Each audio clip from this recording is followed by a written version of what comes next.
இன்றைக்கி சட்டசபை கூட்டம் ஒரு பக்கம் பரபரப்பாக கேள்வி பதில் நேரம் அதுவும் சிஎம் விஜயை பார்த்து பல சரமாரியான கேள்விகள், அவருடைய எம்எல்ஏக்கள் அமைச்சர்களை பற்றியான கேள்விகள், அதுக்கு தகுந்த பதிலடிலாம் ஒரு பக்கம் கொடுத்துட்டு இருக்கும்போது இன்றைக்கி ரொம்ப முக்கியமாக செங்கல்பட்டு குடும்ப நல கோர்ட்டில் சிஎம் விஜய் சங்கீதா விவாகரத்து சம்மந்தமான அந்த விசாரணைக்கு வந்திருக்குது.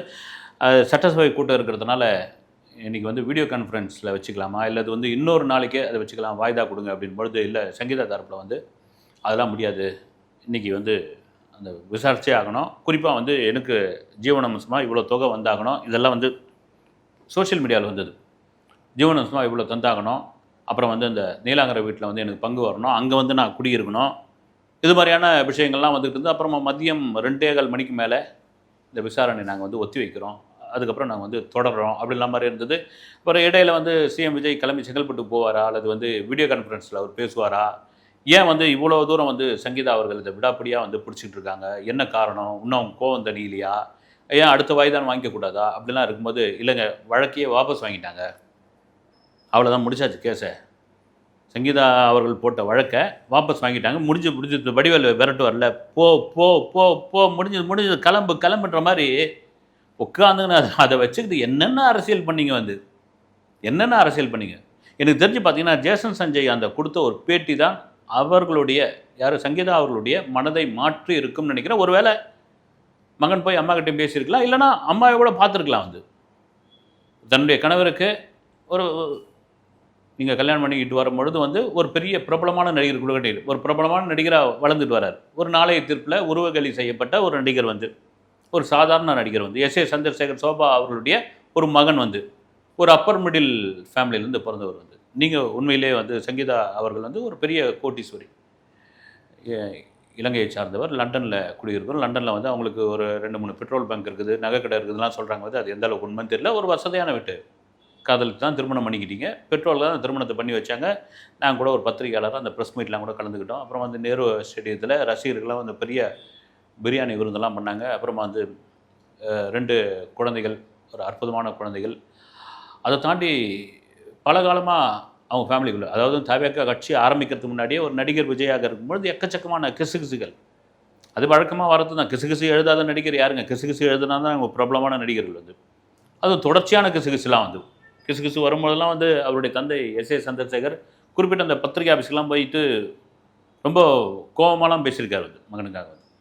அப்படி பார்த்தா அஜித்துக்கெல்லாம் எவ்வளோ கிசுகிசுலாம் டேரிங்கெல்லாம் எழுதணும், கவர் ஸ்டோரியெல்லாம் எழுதுனாங்க, அதை பற்றிலாம் கவலையே படல, ஐ டோன்ட் கேர் போயா அப்படின்ற அளவுக்கு விட்டார். நிறைய அது உண்டு.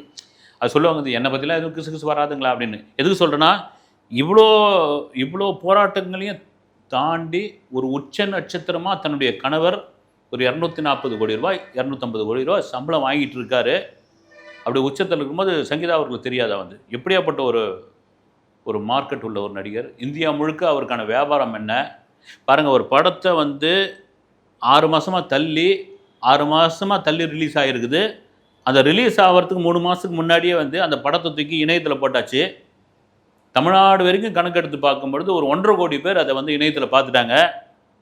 அந்த படத்துக்கு ஓப்பனிங் கிடையாது. அது ஏற்கனவே தெலுங்கு படத்தினுடைய ரீமேக் அப்படின்லாம் வெளியே ஒரு பொய்யா பரப்பிக்கிட்டு இருந்தாங்க. அந்த படத்தை எதுக்கு சுத்தலில் விட்டாங்க அப்படின்னு கூட தெரியல.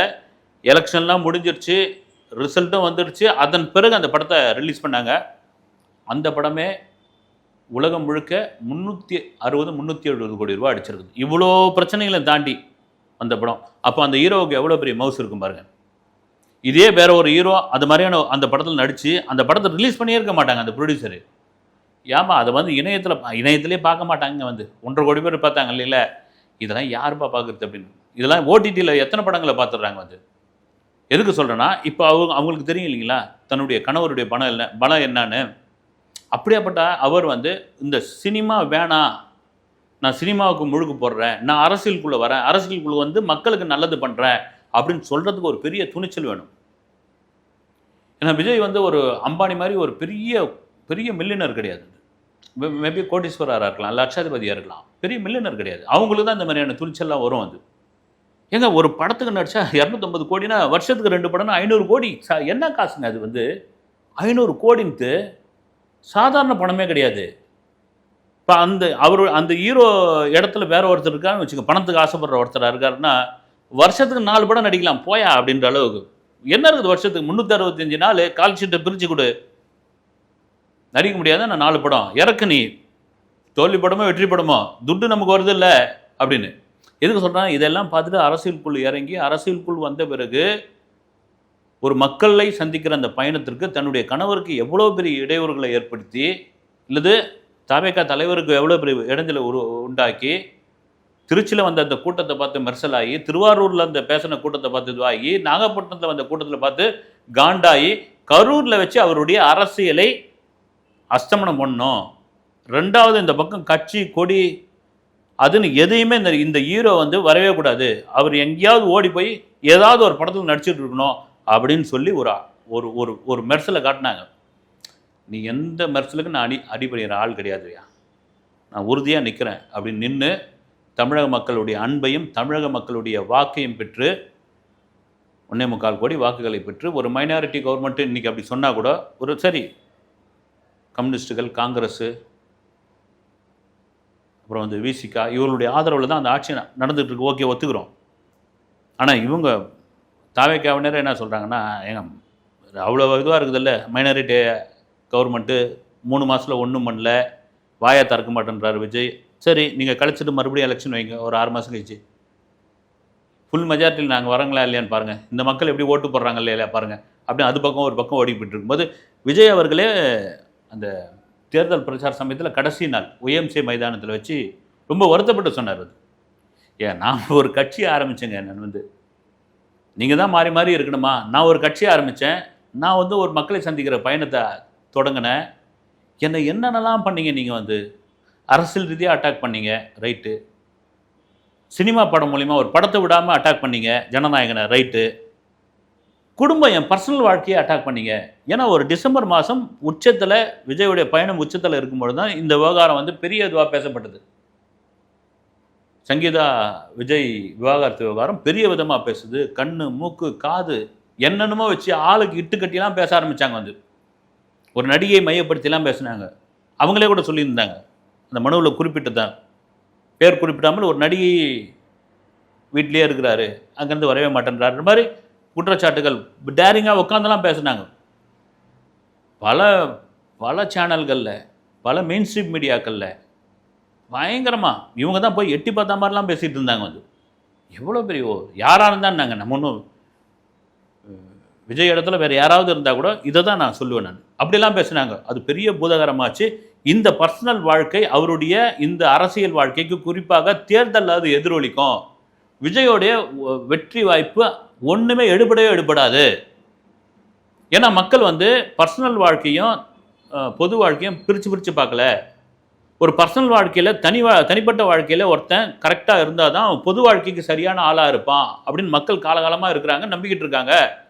அப்போ என்ன, உன் பொண்டாட்டி பிள்ளைங்களே வச்சு காப்பாற்ற தெரில, அவங்களே உங்கள் மேலே குற்றம் சொல்கிறாங்க, அவங்களே வந்து விவாகரத்து வேணுன்றாங்க, பசங்களை சேர்க்க மாட்டேன்ற அவ்வளோ பெரிய வீட்டு உள்ள பொண்டாட்டி வந்து எனக்கு வீடு இல்லைன்றாங்க, நீ என்ன வந்து ஆட்சி பண்ணினா இது பண்ணிட்டு போகிற, இப்படிலாம் மக்கள் கேள்வி கேட்பாங்க. அது வந்து இவருடைய அரசியலுக்கு ஒரு எண்டுகாடாக இருக்கும் அப்படின்லாம் விமர்சனம் பண்ணாங்க. சரி, ஓகே, இந்த பொறுமை தாங்க ரொம்ப முக்கியமான ஒரு விஷயம். பொறுமையாக இருந்தார். அப்புறம் வந்து தொடர்ச்சி அது சம்மந்தமாக ஆளாளர்கள்லாம் பேச ஆரம்பித்தாங்க, எதிர்கட்சிகள் மற்ற கட்சிகள் எல்லாம் பேச ஆரம்பித்தாங்க. ரிசல்ட் வந்த பிறகு அது எல்லாம் அப்படியே காணாமல் போச்சு. ஆனாலும் அந்த விவகாரம் பேசிக்கிட்டே இருந்தாங்க. ஒரு குடும்பத்தை வச்சு இது பண்ண தெரியல, எங்கே போனாலும் நடிகை கூட்டு மாறுது, அசிங்கம் இல்லையா அவங்களுக்கு, இப்படிலாம்.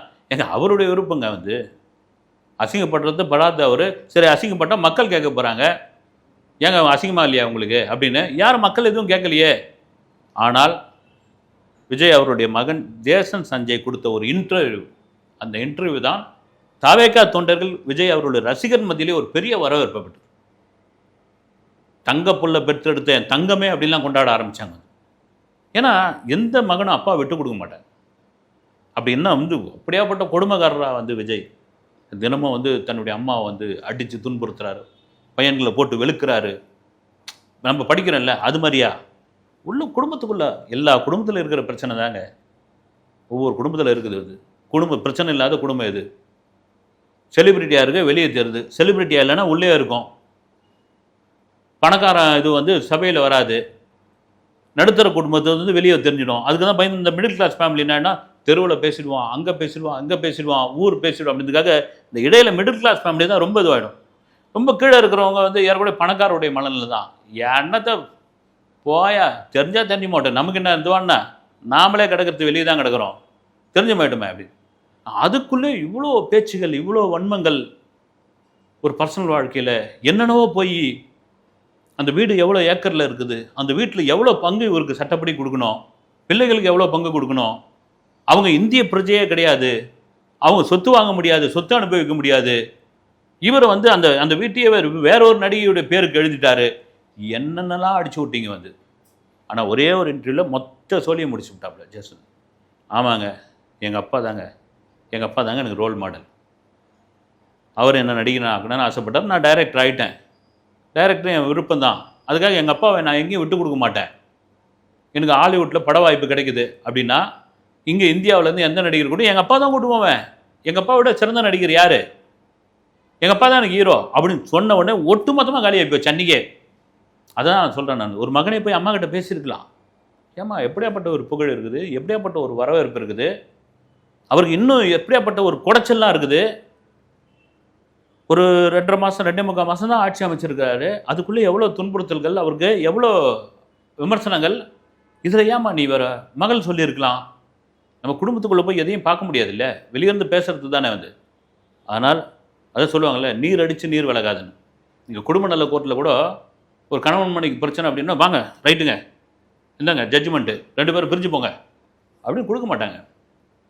வாய்தா கொடுப்பாங்க, பேசுங்கன்னுவாங்க, கவுன்சிலிங் கொடுப்பாங்க, டைம் கொடுப்பாங்க, பெரியவங்களை வச்சு பேசுங்கன்னுவாங்க. காரணம் என்னென்னா ஆயிரங்காலத்து பயிர். ஏன் அந்த காலத்தில் பெரியவங்க சொன்னாங்க, ஒரு கிராமத்தில் இது மாதிரி கணவன் மனைவிலாம் சண்டை வந்துன்னா அப்போல்லாம் என்ன பண்ணுவாங்க, ஊரில் பெரியவங்க வந்து பேசுவாங்க, 2 பேரும் கூப்பிடுவாங்க, வாங்க என்ன உங்கள் பிரச்சனை என்ன பேசுங்க இங்கன்னுவாங்க. பேசுங்க, அப்படிலாம் வெட்டி விட முடியாதுங்க, பேசுங்க, இருங்க ஒரே வீட்டில் இருங்க, தனித்தனி அடுப்பு வச்சுன்னு நீங்கள் சமைச்சிருங்க. ஏன்னா 2 பேரும் மனம் தெரிஞ்சு ஒரு நாள் சேர்ந்துடலாம், சேர்ந்துருக்குறாங்க. அது மாதிரி காரணம் என்னன்னா அதுதாங்க ஒரு குலத்தையே வளர்க்குறது, அதுதான் ஒரு குலத்தையே உருவாக்குறது. அதுதான் என் வம்சன்றான்ல, அது எங்கேருந்து தொடங்குச்சு அந்த வம்சம்? ஏன் சொல்கிறேன்னா இன்றைக்கி தமிழ்நாட்டினுடைய ஒரு முக்கிய நபராக, இந்திய அரசில் ஒரு முக்கிய புள்ளியாக இருக்கக்கூடிய தமிழகத்தினுடைய சிஎம் அவர்கள் இது ஒரு குடும்ப பிரச்சனை கொண்டு வந்தால் எப்படி? ஒரு நல்ல விஷயம்தான். இதை வந்து உடனே வந்து அதிகார மையத்தை பயன்படுத்தி விட்டார் விஜய். அரசு இயந்திரம் சும்மாவா? மிரட்டப்பட்டார் சங்கீதா. வரும் பாருங்கள் நீங்கள் ஒன்றா, இதெல்லாம் சும்மா, இதெல்லாம் இருந்து அதெல்லாம் மீறி நீர் அடித்து நீர் விலகாத மாதிரி கணவன் மனைவி குழந்தைகளோடு நல்லா இருக்கட்டும். இன்றைக்கி எல்லாம் என் பிள்ளை மாதிரி, என் அண்ணன் மாதிரி, என் தம்பி மாதிரி எத்தனை உறவுகள் கூப்பிட்றாங்க வந்து, என் கூட்டுக்காரர் மாதிரின்னு கூட அது கூட தப்பு சொல்லிடுறாங்க. தப்புன்னா ஏதோ ஒரு உற்சாகத்தினுடைய வெளிப்பாடில், ஒரு அன்பினுடைய வெளிப்பாடில் அதை போட்டு இது பண்ணிகிட்டு இருந்தாங்க வந்து. எப்படி பாருங்கள் என்னங்கன்னு. ஒரு கிரேஸ் தானேங்க, எம்ஜிஆருக்கு இருந்த கிரேஸ் தானே இருக்குது. அதெல்லாம் மாரி இந்த குடும்பம் நல்லபடியாக ஒற்றுமையாக கணவன் மனைவி சந்தோஷமாக இருக்கட்டும். ஏன்னா இதுவே கூட மனுஷனுக்கு வந்து ஒரு குடும்பம் சரியில்லைன்னா மைண்ட் வந்து ஒரு மாதிரி ஆகிடுங்க. இந்த காலையில் வேலைக்கு போகிறவங்களாம் பல்லு வல்லுன்னு விடுறாங்கல்ல, இந்த பொண்டாட்டி கூட்டு சண்டை போட்டு வந்தவங்க, பசங்க சரியில்லைன்னு வந்து வெறுப்பில் வந்தவங்க, இவங்கெல்லாம் யார் மேலே அந்த கோபத்தை காட்டுறதுன்னு தெரியாது. அந்த மனுஷனுக்கு ஒரு நிம்மதியாக இருக்காது. ஆண் வந்து மன ரீதியாக பலவீனமானவன். அதனால் நல்லபடியாக இருக்கட்டும். வாபஸ் வாங்கினதற்கு சங்கீதா அவர்களுக்கு தாவேகா தொண்டர்கள், விஜய் ரசிகர்கள் சார்பாக நன்றியை தெரிவித்துக் கொள்வோம். அடுத்த வீடியோவில் சந்திக்கிறேன். நன்றி.